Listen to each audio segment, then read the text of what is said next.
So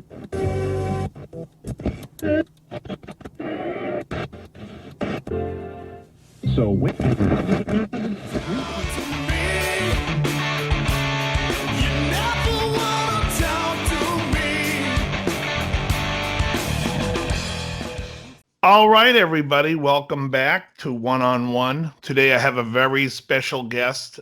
He is, in my mind, one of the best amplifier builders around today. He makes several awesome amps that are must-own amps. So after you watch this, make sure you start scraping up the pennies because you're going to want to run out and get one. And I am glad enough to call him a friend, everybody, Andy Fuchs. Hey, folks, how are you? Welcome to beautiful New Jersey. Now, where in New Jersey are you, basically? We're in a town called Clifton, which is near all the major highways, Route 80, the Parkway, 21 and 20, Route 46. And we are about, depending on traffic, maybe a half an hour west of Manhattan at about the same latitude. Oh, all right. Nice. Yeah, you can come out of Manhattan out the Lincoln Tunnel and end up on Route 3 and be in our shop. On a Saturday afternoon, I get guys from Long Island and Manhattan that come here in less than an hour, which is so great. You're close to Hoboken? Is Hoboken? No, we're west of Hoboken, about 20 minutes. Oh, okay. Okay.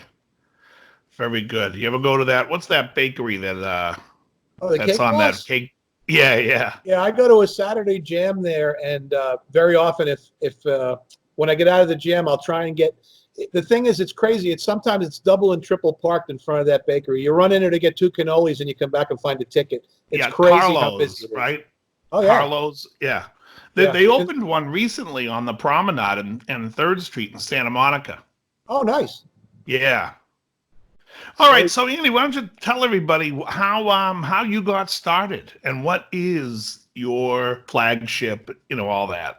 Okay, well, I started out. I was the kid that you probably saw dragging a broken television or a record player home from school.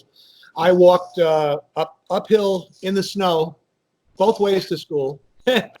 And, I'd be the kid who would find a record player or a TV set in the garbage or whatever. And if I could carry it, I would.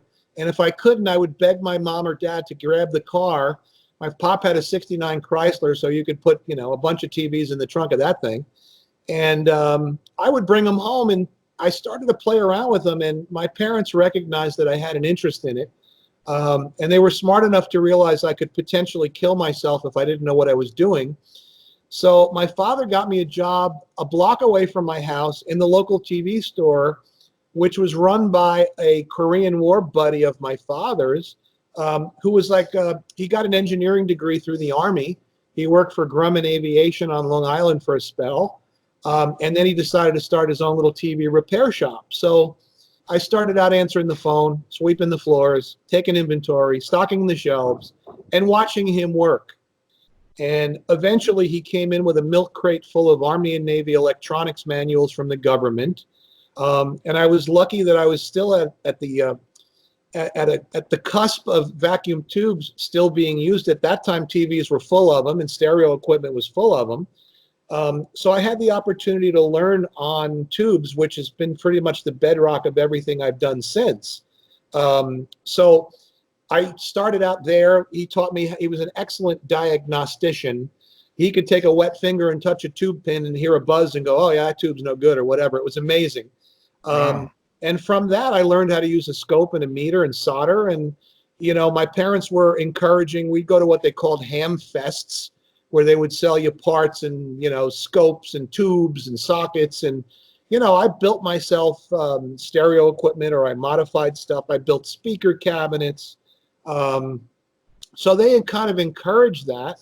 And by the time I was a teenager, I went to RCA Institutes in Manhattan for electronic technology to further my education. But I didn't do it for much longer because they were teaching solid state and computers, and I wanted to know more about tubes. And there wasn't really any place to learn it. And thank God, I had a good foundation. And of course, today with the internet, everybody can become a genius overnight because there's so much information out there. And while going to RCA Institutes, I walked into We Buy Guitars on 48th Street in Manhattan and said, "You're looking for anybody to fix things?" So that began about a year of fixing amps, wiring guitars, meeting all the crazy famous people that strolled in and out of 48th Street. And it kept me busy, got my teeth, kind of cut my teeth on it, so to speak.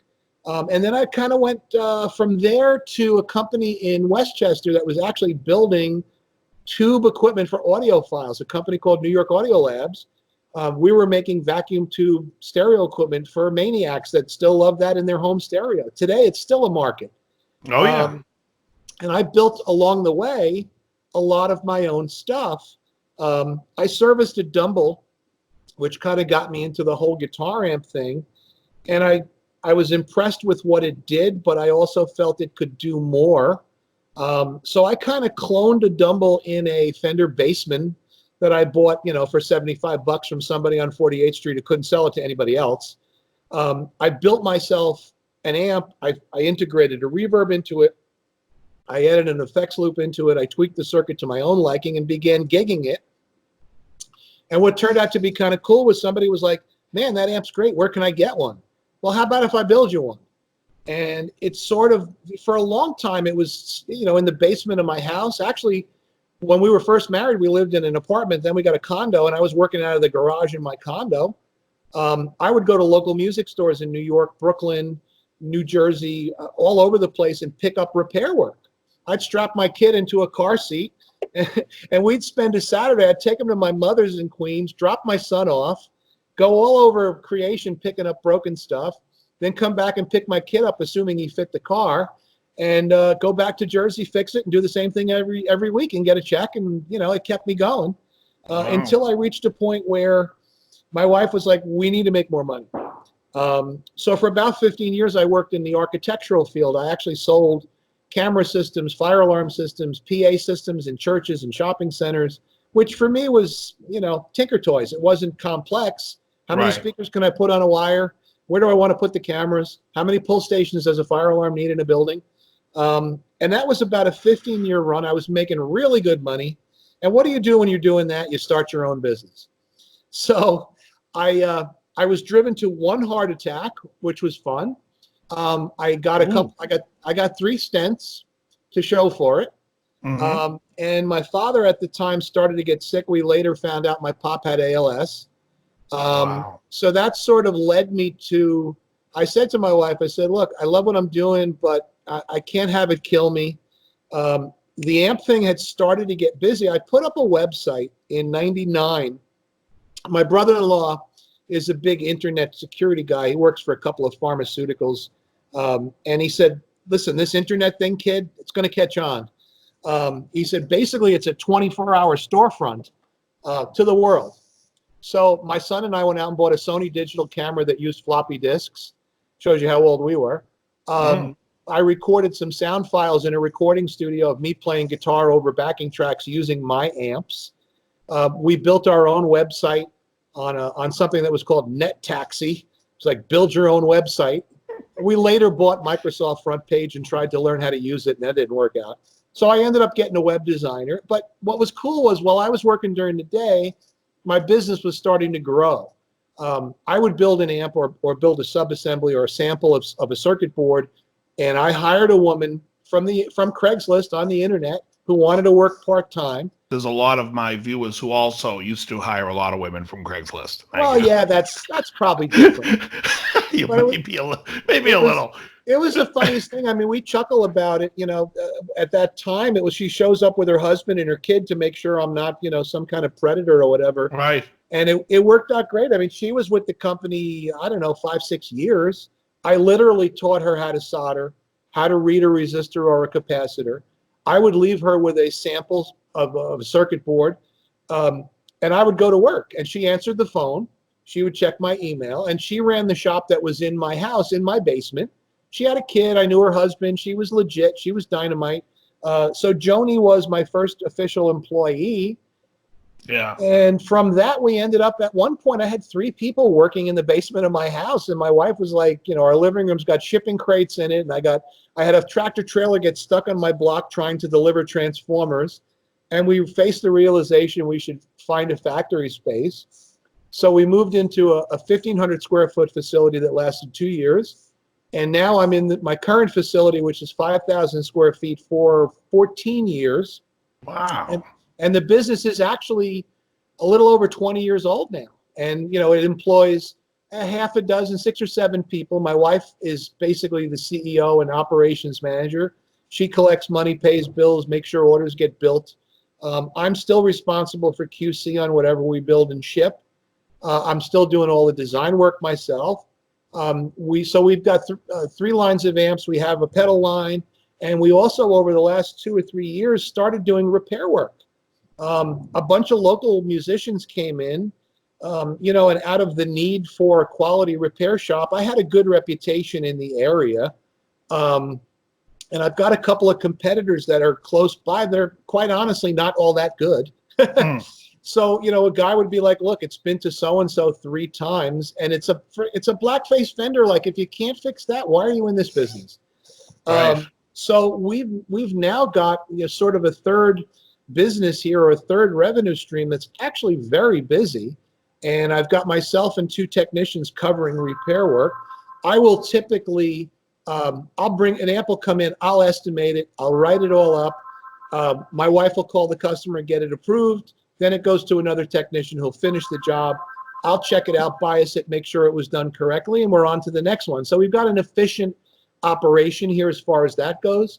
And it's great. I mean, we're doing anything from, vintage Marshalls and blackface fenders to modern stuff, Marshall DSLs and 900s and whatever. And it's keeping us busy. I'm actually getting stuff shipped in from around the country.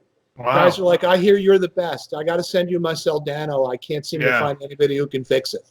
So Nice. that's been a blessing. And it's still fun because I get to look at, a 2-rock will come through, or a car will come through, or somebody else's amp will come through, and I'll get a look under the hood and see what people are doing and say, oh, that's kind of cool. You learn from it. You said you went to the RCA Institute or whatever it was called. Sure. It kind of reminded me, I don't know if you've seen the documentary about Tom Dowd, Sure. who helped develop the bomb. And then they went to put him through college, and they were teaching old physics. And he's like, yeah, I'm a little bit past this. And he ended up not taking the education. And Well, that's I had when he the went. same thing. I mean, I took pre-engineering in high school. I went to a commercial high school in New York City, had these vocational and technical high schools. And I would go there, and it was like, well, when can I start learning about tubes? And they would chuckle. Like, I Right. brought some tube stuff home that was like in the back of the lab that had dust on it. It's like, we haven't taught a tube class in 5 years. I'm like, oh. So I took a year of pre-engineering. I got a really cool slide rule so I could draw really straight lines and stuff, which is cool. But Right. it was like all the math and all the craziness of digital and stuff that I was personally had no use for. And I wasn't gonna really go to college to learn that. I mean, I joke about it. I took off the summer of '75, in anticipation of going to college, except it lasted 40 years, And I don't Right. regret it. I mean, the interesting thing is I've run into some of the old guard, God rest their soul, guys like Jess Oliver and Dennis Kager and Jim Marshall, that are like, dude, in this day and age that you were there and able to learn that stuff when you could still learn it hands-on from people that knew it. Right. I'm blessed that I have that knowledge, and I don't feel bad that I didn't go to college for it, because in the process I've kind of self-taught myself what I need to know to design and service and build something that sounds good and reliable. It's really funny when you think that you're getting old and your business has got some mileage, when you think, wow, there's 3 or 4 people that used to work for me that passed away. Right. Joni passed away. I had a guy named John Ninavaji who was with me over 10 years, who was my lead amp builder. That's a call you don't want to get. John leaves on Sure. Thursday and says, I'm taking off the weekend. I'll see you Monday. And his wife calls on Friday and said, I came home and John's dead. And I'm like, Wow. what? Just the craziest thing. Or you see something on Facebook, it's like, holy shit. These people were friends, and we would have a company Christmas party, and they're not with us Yeah. anymore. Man, I mean, I'm That's 62. You see, artists and musicians you've worked with that have passed away, and you're like, shit, man, but the guy was 2 years older than me or 2 years younger than me. Holy shit. Right. It's crazy. Yeah. Yeah, unbelievable. Let's talk about one of the amps that I drool over on a regular basis, the ODS2. Oh, wow. Yeah, sure. Well, the interesting thing was, we started doing, the Dumbly kind of thing with the original Overdrive Supreme, which I'm sure you saw through Paul Moir and some of our mutual friends. Oh, absolutely. And that kind of catapulted our business, really out there. And when the economy started to get weird around 2006 or 7, we started doing pedals as a starter, and that was a good ongoing income stream. Sure, that was the Plush line. Yep. And then we started And doing. are you still making it under the Plush name? Oh, sure, absolutely. Yeah, because I remember the Royal Compressor was great. In fact, Paul still has the Noxious pedal. I saw it on his board 2 months ago. Sure. And we got the Cream pedal, the Extreme Cream. I mean, we've got a lot of. They're kind of sleepers. They're not as well known as a lot of brands that are out there. And, guys see me on gigs. I laugh about it. I'll be playing. I'll go to an open mic or a blues jam, and maybe I won't bring my whole rig. And I'll just bring a gig bag and throw a Cream pedal in it. And somebody will come up to me. I'm playing through a Hot Rod DeVille or whatever. And they're like, dude, what are you doing? And I'll show them. And it's like, that pedal's unbelievable. Like, I sell pedals on gigs. Yeah. Where's an ATM? What do you want for it? Okay, Right. I'll be right back. That's great. So we did the pedal thing, and we also did the lower end amps, the casino amps, the Blackjack and the Full House, which have been very successful. It basically got you stripped down ODS feature set, but still the same tone. The DNA in all 3 amps is very similar. I started to notice over the last couple of years you couldn't swing a dead cat without hitting a Dumble clone from somebody, whether they were, in Malaysia or China or wherever. It's gotten pretty crazy. And what I wanted to do, besides my initial let me go beyond what Dumble did, and I don't profess to know what happened to Howard Dumble, but I think he sort of hit a point where his amps were good enough in his mind, and he didn't need to do anything more elaborate or fancy. And when I looked at doing more than that, I wanted to do sort of my top-end statement product, if you will. And I said to myself, what do I really want? Like we did in the meantime, we had done the triple drive, which was 3 channels, which was cool. And then I had a lot of guys, myself included. I ran around with a triple drive for a while. I had a lot of guys that said, I never use that middle channel. I'm clean or I'm dirty. The crunch rhythm I don't really need. You should just make a killer 2-channel amp. And, one day I'm sitting at my bench and I put 2 ODS panels next to one another. I stacked them on top of one another and I said, shit, man, this is what I got to do. So I've got a dedicated clean that's got a lot of range to it. I've got basically a dedicated drive channel that's got a lot of flexibility. We've been using this killer digital reverb circuit the last couple of years, so no more broken pans, very consistent. It's basically a studio grade plate reverb that's which mixed. I prefer. We mix that through the loop, which is tubed. On both ends, the input and the output of the digital reverb will pass through tubes, which really, really warm it up nice. Yeah, I'll take a plate reverb all day over a spring. That's me personally. Unless you're Dick Dale and you're looking to get that surfy sound, right? And guys, I remember the first year at NAMM, guys were like, "Wow, what kind of pan is that?" And I'm like, "Well, no, Right. And when you're in the studio, what are you getting anyway? You're getting pan reverb, And it's nice. It stays out of the way. It fills the space around the guitar really well. Yeah, I'm using a technology from a company called Spin Technology. It was founded by a guy, I can't think of his name off the top of my head right now, who designed a lot of the Alesis stuff. Oh, Keith Barr was his name. And unfortunately, he designed this chip and started this company and then passed away. So he's luckily had a support staff that continued to make and support it. Yeah. And the funny thing is, the more and more amps that I see in for service, like I had a Black Star in here last week, and my tech calls me over. He goes, "Hey, look, they use the same reverb chip that we do." Bad Cat's using it. A lot of companies kind of embraced it, and because of the way we mix it in our amps, I've still yet to hear another amp using the technology that the reverb sounds as good as ours does. So it's kind of a nice feeling. Nice. So now the ODS2, the one that I liked, that was basically like the follow-up to the one where you added. Now let me see if I got this right. You added the effects loop in the ODS2, or was it always in the one? Well, no, the Overdrive Supreme always had a series and parallel loop, and it would run pedal or line level stuff. That was a great loop. It's the same loop in the 2. The 2 actually has an additional series loop between the first loop and the power amp. Because I get guys, Dweezil Zappa actually suggested it because he likes to use a volume pedal. And a volume pedal in a loop that's got stuff in it doesn't necessarily work well. So we added this secondary loop. You can actually order the two in a kind of a deluxe version with a secondary foot switch that actually allows you to mute the amp, turn both of the loops on and off independently, and adds a couple of more boost functions. There's like another 5 functions. So you've got 6 on the first foot switch and 5 on the second, or you get a breakout box and run it MIDI or run it, through an amp controller like an RJM or something like that. So there's a lot of flexibility. And what was the wattage? Were they 50 and 100? Is that how they came? We do 3 wattages in the ODS Classic and in the 2, which is a 50-25, which is 4 6V6s, and you can turn off 2 of them. That's 50 and 25. We do the 50 watt, which ships with 6L6s, but you could use EL34s with a bias. Or we do 4 6Ls or 4 EL34s. The standard we like is the 6L6. And what's cool about the 2 is it's got a bias meter on the back panel, so you don't have to take the amp apart. You don't have to be an engineer. You put the tubes in, you flip the switch to tube number 1, set the bias, tube number 2, set the bias. Once they're all set, you go back to 1 and double check them. If you're in a bar and the line voltage is off, you can fine tune your bias. And we're one of the only companies that actually allows you to do that. There's automatic biasing in some of the Marshall stuff. There's a few companies that did, servo. It'll always set your tubes where you want them.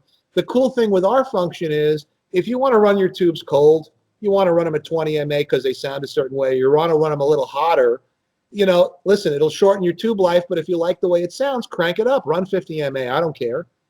So it lets the player be proactive. Most guys set them and forget them. They double check them once a week, whatever. So so the 2550, 5025, that is a 6V6 amp. That's the one I think. We run a little bit lower plate voltage, and we let you shut off 2 tubes. Yeah, I'm a big 6V6 fan. Have you ever made like a steel stringer? Is that what it's called?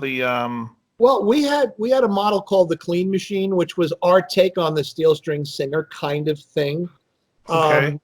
It was a good pedal platform. We played it at the LA Amp Show, and people said, "My God, it sounds like the greatest twin that Fender never made." It had a really, really nice reverb. At that time, it was a pan reverb, and it had 4 knobs. You had volume and tone into the pan and volume and tone coming out of the pan. So it was a very flexible reverb, plus our normal clean channel with boosts and cuts and all that stuff. It was a great amp. Unfortunately, we looked at the numbers. It just didn't justify its own existence. I took on a new sales director who runs, what he calls product velocity reports. And even though I use the same chassis and cabinets and all that other good stuff, he's like, why do we want to bother making it when we sell, 10% the numbers that we sell in terms of like an Overdrive Supreme or some of the other stuff. So it just kind of got shelved. And you know what? It's okay, How many watts was the steel string singer, or the Clean Machine? I'm sorry. We went up as high as 150. Wow. And that was kind of cool because it is all about headroom. There's guys making steel string singer clones, and they're doing them with 6V6s and they're 22 watts, and it's kind of pointless. The whole point of the steel string singer, the biggest one Dumble made, actually used an Ampeg SVT output stage. So you're talking 300 watts. The stuff that Stevie Ray played, it was brute force volume. We never got that high. It was tempting, but I actually made a few chassis that had 6 power tube sockets, but I never got to the level of doing it, and nobody asked, I actually have been recently experimenting with some hybrid stuff. I'm using what they call an ice power module, which is a digital power amp that weighs puts out 300 watts and weighs about a pound. It runs right off the power line. It doesn't need a transformer. And I built myself a 300 watt 112 combo with a Celestion Neo speaker and a tube preamp that weighs about 28 pounds. And we're looking at potentially doing maybe a casino amp for starters, a 100 watt hybrid, with a tube preamp and a solid state power amp. So no more power tubes to be replaced. Gobs and gobs of clean headroom. And super that's light. great. That's a Yeah. great weight. Like I've got over here, a Mesa single rectifier behind this Strat. It weighs Sure. 86 pounds. Oh, dude, I know. I get it. I took it to 2 gigs. I'm like, it's retired. There's no way I'm bringing it out again. And then this Hot Rod Deluxe to me right now is a little on the heavier side, even though it's just right around 50 pounds, high 40s, whatever it is. Hey, But listen, we're not kids anymore. I just don't want to schlep that kind of stuff around anymore. I don't blame you. Now you also had a pedal years ago, the plush pedal. What was that? It was a delay because I remember when I played at the LA Amp show and I was on your website. Sure. Well, we made a pedal, and again, the fickle marketplace, it's kind of weird. Everybody that played it loved it. And it sold fairly well. I would have liked it, obviously, to sell better. It was the Replay, and it had a vacuum tube for a level indicator, a little bar tube, which was awesome. And that used the same spin technology, but the chip can be programmed to do other things. So I programmed the chip to be a delay, and I had up to 1 second of delay. I had a vacuum tube in the signal path, and my goal was to give somebody a solid state Echoplex that he didn't have to worry about wearing out tape heads or buying tape cartridges.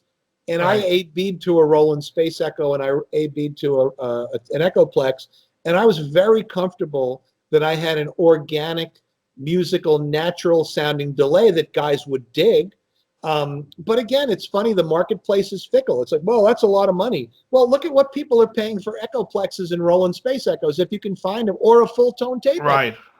Echo. I think it was priced out at around $600, and the thing sounded amazing. I mean, that's what the memory lane went for by Diamond pedals too. Sure. Well, that might be who I'm thinking of. There was a tube delay that was actually analog with a tube in it. And I think I saw one at an Amp Fest or somebody's jam, and I was like, "Oh, I could do that," and I think I could do it better, So that was listen, it wasn't. I'm not going to say it was unsuccessful, but as a manufacturer, I'd like to sell more of everything. Oh, it sounded great though. That was one pedal I remember clearly. I was like, because at the time I had the memory lane, and I could never get it to. That was all.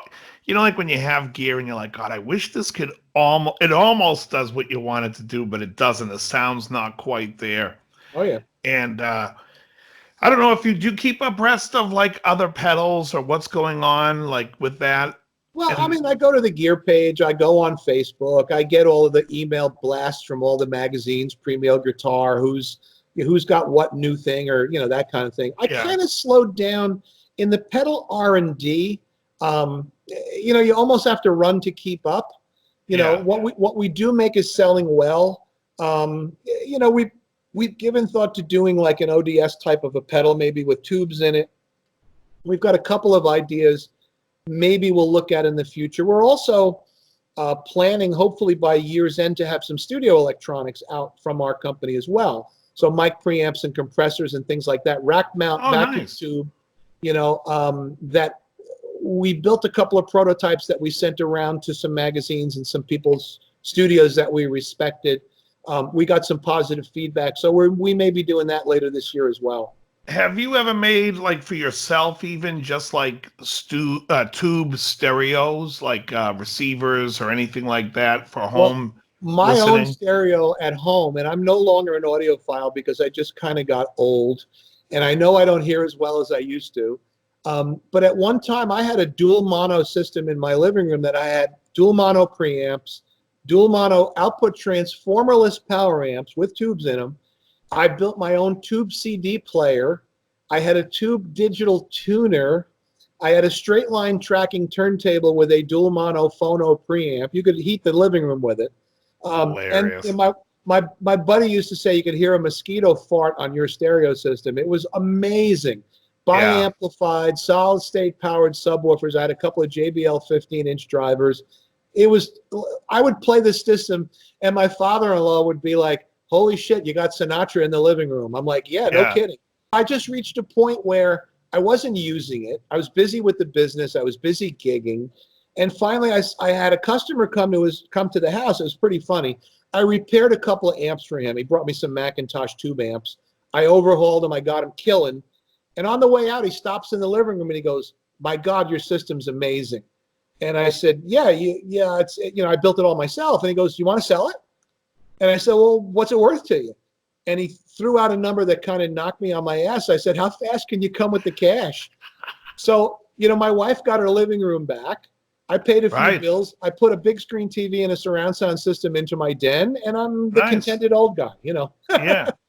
What do you think of like young kids that have like a lot of money and want to buy a stereo? Do you like the Macintosh stuff? Like, are you for that type of audiophile thing, or do you think it's not important?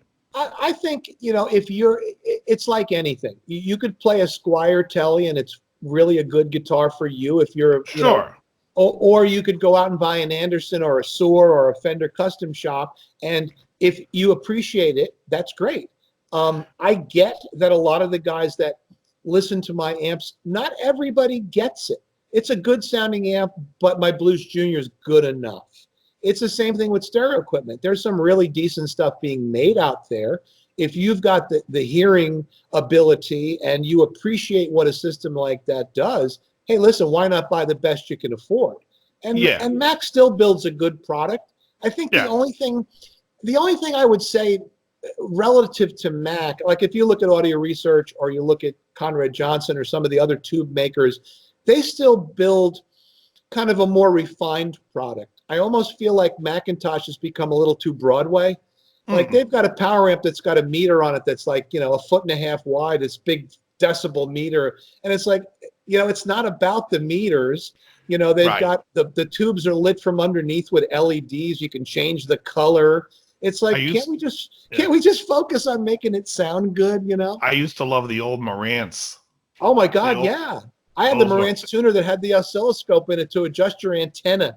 Oh, they were so nice. But you know what? Here's what I feel. I feel like, I can sit and listen to Spotify, Sonos, and put on Steely Dan's Asia album. But if you hear it on a Macintosh or some higher level tube system, it's a different experience of listening to that record. Oh, totally. Hey, listen, we've reached a point now where with, I get in the car with my daughter and the car's filled with wonderful music. She'll listen to the Beatles and she'll listen to the 60s, Wrecking Crew, Mamas and the Papas. My kids have a great palette for eclectic and, all kinds of music. But here I am like, Liz, where's the music coming from? Oh, it's coming from my phone, Daddy. And I'm listening, and it's like it's MP3, it's compressed. Super. What I found as an audiophile, and maybe I didn't stay around long enough for it, I started to feel like my source material was my limiting factor. Like when I put on an FM station, here I am with a Fisher or a Scott tuner or a Marantz tuner that's super high quality, musical, good sounding stuff. And there's 2 stations in the New York metropolitan area that don't sound like compressed shit. Right. So now I'm like, I've got this great system and it sounds like ass because I don't have good material for it. Right. And when I'm playing audiophile, extra thick vinyl, Dire Straits, Brothers in Arms on my straight line turntable, holy shit. Yeah. My friends are like, I've never heard music like this in a house in my life. Yeah. But a lot of that, you run into the limits of the source material, Yeah, and it's also accessibility. I mean, obviously today, it's a different world when we can call up any album, any band we want using Spotify or listening to Sirius XM. It's a nice world we live in, even though we aren't getting the. I remember the first time I heard, what was that? The Crime of the Century album. Oh yeah, through like a real stereo, and it was like, wow. Oh yeah, no kidding. But you know what? I mean, I work during the day. My father always had a radio playing in the shop, and I took that habit myself. I've always got something on, and I'm on internet radio 99% of the time because it's convenient. Yeah. I listen to a station that has an archive that I can listen to a show that's on at 3:00 in the morning. That's a great show, but I ain't staying up to listen to it. Right. Or I'll put on Radio Paradise or one of the streaming services, Spotify or one of those. Or if I'm in the mood for a given artist, I'll throw on YouTube, put it on a shuffle, and run past my desk and hit the mouse every time there's a commercial. Right. Yeah. I mean, it's great. It's is a lot more out there for people and a lot more things to people get informed about. You have YouTube. If somebody's interested in looking up what Andy Fuchs is making, they can just go on YouTube and watch people play it and hear them. And I think your amps are definitely in the higher end of amps. You know what I mean? It's not Oh an yeah. inexpensive amp. And so I think a lot of people, if you're looking at something like car or you're looking at a higher end amp, Andy Fuchs amps are definitely one you want to take a look at because they do sound sensational. They're phenomenal amps and very clean and will give you the dirt when you want them. I mean, they're great. They're Thank you great. very much. I appreciate that. Yeah, yeah. I mean, and I remember when I that time when I went into that booth, we did the LA Amp show, and I was playing Paul Mars, like what is it like? It's like an orange or tangerine looking guitar that he had that Strat. There's actually a list of people that want him to will that guitar to them when he dies. That's a Sammy Sanchez Stratocaster. That's exactly right. It That it is. has a neck that's as flat as a stick of gum, but it plays unbelievable. I Yeah. saw Paul. Paul was playing the Avocado Festival in California, and a wind blew that guitar over, and it face planted on the stage. Paul went over and picked it up, strapped it on, and it was still in tune, and it sounds magnificent. It does. Well, the funny thing about that guitar was that day I played it. I said to Paul, who does your frets? Paul goes, I don't remember. Like, what do you mean you don't remember? He goes, I don't remember who did them. I go, they were done like yesterday. He's like, oh no, that's like 11 years old. Those are stainless. And that switched me to stainless steel frets from that day on because I was like, you got to be kidding me. It was so great. It was so eye-opening. But yeah, I loved that Strat. But I'm just saying, but the sound of the amps though were just so clean. You remember I did that Steve Wariner song. I was playing that, and Yep.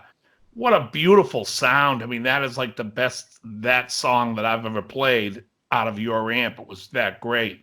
I get a Uh, lot of positive feedback at that amp show from guys that said, the only way to describe the sound is it almost sounds like it's in a studio and it's very produced.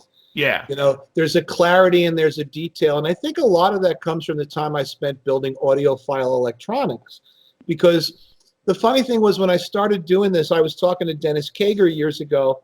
I had an idea. I want to put a bias pot on all my power tubes. Instead of one pot for 4 tubes, I want a bias pot for each tube. And he was like, it's kind of a waste of time. Why do you want to bother? I said, you know what? They're cheap enough. I can put a 10-turn bias pot in an amplifier and let somebody adjust all their tubes. It's like setting the tire pressure in your car. You want all the tires to be equal, and doing things like DC on the tube filaments instead of AC for lower noise, right. picking capacitors for, the sound quality or low noise audiophile grade resistors, all these little things on an individual basis. Somebody will do one of them and go, doesn't make a difference. But it's So let like me cooking. ask you this. It's the sum Sorry. of all the material, Let me ask you this. By doing that, do you eliminate the need to buy matched tubes? You do. Match tubes are not that much more expensive than non-match tubes. I mean, it But I can't just hurt. mean in a pickle, if one tube goes out, you can just throw in a tube, not have to change the set. Oh, totally. If Absolutely. all 4 are biasable. I'm asking you because literally when it comes to electronics, I'm like Cliff Robertson in Charlie.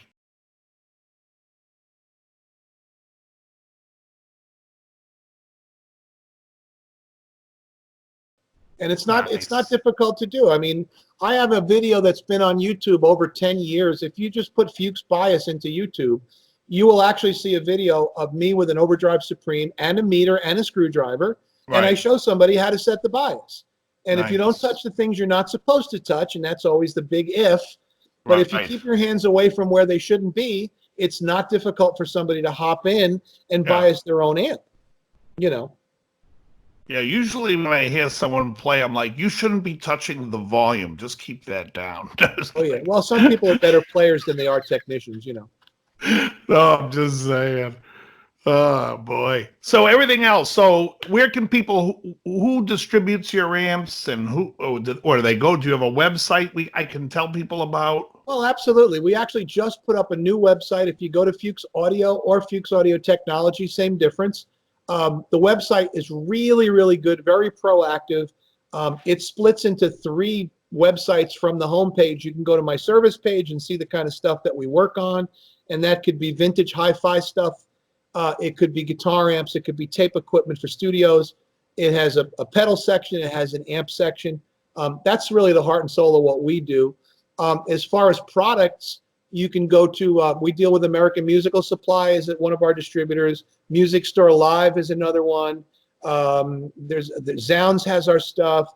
We've really lately found ourselves with some of the bigger online retailers. The brick and mortar guys, a lot of them are dying off. And a lot of them seem to just be doing like flavor of the month. They're doing small amp brands. I look at, some of these dealers, and you've got amps that are like brands I never heard of. And it's some guy in his garage, or some guy who 2 years ago was, a baker. I don't know. Maybe there's some appeal to that. I don't quite get it. But we're doing well. We've had some discussions with Sweetwater. We're opening up a distributor who's going to handle all of Europe for us in Germany, Audio Work, which I think is going to be a big step for us. They do studio stuff as well as musical products. So that's going to be a big step forward for the business. Yeah. So our stuff's out there. I mean, if you do, you throw us into Google and just put Fuchs amps, I mean, you'll be there for an hour. Awesome. Are you still making the Royal compressor? Absolutely. The Royal Plush, totally. Very popular compressor. Still bass players and guitar players love them. I got one on my board. And it's a two-knob. Two-knob compressor, very simple. Level and compression, that's all. And I like it on the clean side, especially if I'm playing long, sustained, clean chords behind somebody singing or whatever. It keeps things together for me. It stops me from accidentally hitting the wrong pedal and being too loud. It's kind of like a limiter for me because I got big, klutzy feet. Yeah. I used it for a long time, and then I ended up, I used one that had a blend knob. I needed that blend to try to bring in some clean signal. Sure. It's like a wet, dry. Oh yeah, I played. A buddy of mine I think he had a Keeley, if I'm not mistaken, or a Barber. I forget. One of the other pedal guys that had the blend knob. And in the back of my mind, I was like, that might be something to look at in the future, is do a 3-knob compressor, because it is a nice, it's a nice touch to have. I was shooting, in my case, I was shooting for simplicity. Yeah, I actually like the 4-knob if there's like a bright boost, because you know how like when you put compression in it, it definitely thickens and gets rid of a little bit of the high end. Yeah, you lose a little bit of that leading edge sparkle. Yeah, so I just like to try if there's some way to bring that back. Sure. But yeah, because I think compressors are like a big thing. I mean, especially with Cali 76. Have you seen that pedal? No. That's like a new compressor pedal, and the Wampler compressors out there doing it. And I think Keeley makes one with the blend now. But but I always love the way yours compressed. And let me ask you this question, because I know a lot of people are curious. You said you go out to blues jams. What are you taking? What's your guitar? What are you playing these days? Who do you like these days? What do you? Well, I have an assortment. It's interesting. I've established some relationships and friendships with smaller independent builders. I owned a couple of PRSs. They never really stuck for me. I've had a lot of really cool Gibsons over the years. But what's interesting is I've got a couple of guitars from a builder by the name of Chris Ivory, who's in New Jersey. He actually built about 30 instruments and stopped building. He does fret jobs and repair work, but he's like, I make more money doing that than I do building guitars, which is sad because his guitars are great. I've got one of his guitars, which is like a Les Paul with a trem that I love to death. I built myself a Strat with the assistance by my buddy Rick McCurdy, who made me a solid Brazilian neck. It's a Gibson scale length Strat with Zex coil pickups that I love. Nice. I've got a G&L Strat I've been playing for years that I love. I've got a McCurdy Mercury, which is like his take on a 335, which is cool. And the funny guitar that I take out that always gets a chuckle is one night, we call it drunk eBaying. I bought a $75 Les Paul Jr. kit from China. So I put it together. My buddy who used to work for Steinberger painted it in TV yellow, and he relicked it. And I spent about $200 or $300 between machine heads, hardware, and a good pickup. And I leave it in the back of my SUV. So if I'm out and I get a text, hey, I'm at a jam, I show up with it weighs 3.5 pounds. It's made out of, I don't know what wood. That's But it's hilarious. got a Fralin humbucker, a P90 noise free, an aluminum stop tail on it, and good machine heads. And guys are like, God, that thing's amazing. And then I hand it to them, and it's like, this is like a toy. I'm like, yeah, no kidding. And it lives in the car. I mean, it's like 20 degrees. That's My wife's like, you great. sure you want to do that? I'm like, what could go wrong? You Right. know? Yeah. Yeah, I guess you're pushing the envelope anyways with what you have into it. This has Oh been yeah. my main guitar. This is I bought this Mexican Strat off Craigslist, and I sold the neck and sold the pickup assembly, and I put DiMarzio 58, 58, 54, and this is a Wenge neck from Warmouth Very nice. that I with an ebony fingerboard, and I had a trophy shop laser the 70s logo into it, and then had it filled with acrylic paint. Very nice. Yeah, I'm, it's been my main axe. lately I've been enjoying the zen of building. Like I built a couple of tellies that came out really good, but I just couldn't bond with them. And I Right, had guys that played them at jams that were like, if you ever want to sell this, it's like, yeah, okay. And I don't want to be in the guitar business, but every right. now and then I get a bug. I'll go online and either pick up a kit or I'll buy a body and a neck, and just Yeah, for the fun of it, the zen of it. yeah. I always buy like I'll if I see something cheap on Craigslist, like any Fender, I'll buy it, put a Warmouth neck on it, and then move on from there if I'm going to keep it or not. But I tend to like the big beefy necks, not thin necks. So I like something to have some girth. Oh yeah. So yeah. So anyway, so I just want to thank you so much for coming on and spending some time with the people on my channel. Oh, And absolutely. I want everybody to go and check out Andy's work. It's really some sensational stuff. Everybody on my channel that knows me knows I wouldn't just say it. It's actually really great.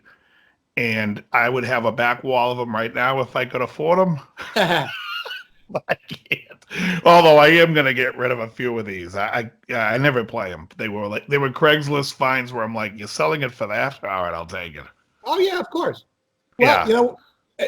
you have something to aspire to. Yes, exactly. In fact, But your buddy Paul Marr just got a brand new ODS Classic. He had one, and then he loaned it to somebody in a studio that loved it, and they bought his amp. And he's like, "Oh my God, I need another one." So I kind of keep him in an amp for demo purposes. yeah, He keeps an amp around the house, and if I get somebody in LA who needs an amp for a gig or a recording session, Paul's the go-to guy. And when it's not doing anything else, he's gigging it, which is good.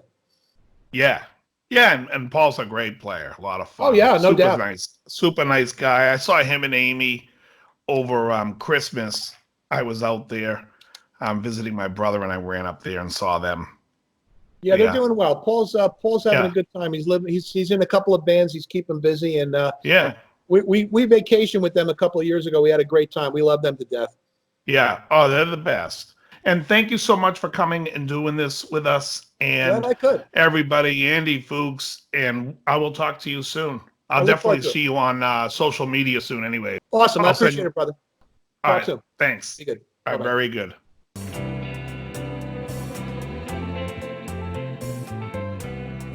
Don't let the sun catch you crying. The night's the time for all your tears. Your heart may be broken tonight, but tomorrow in the morning light, don't let the sun catch you crying.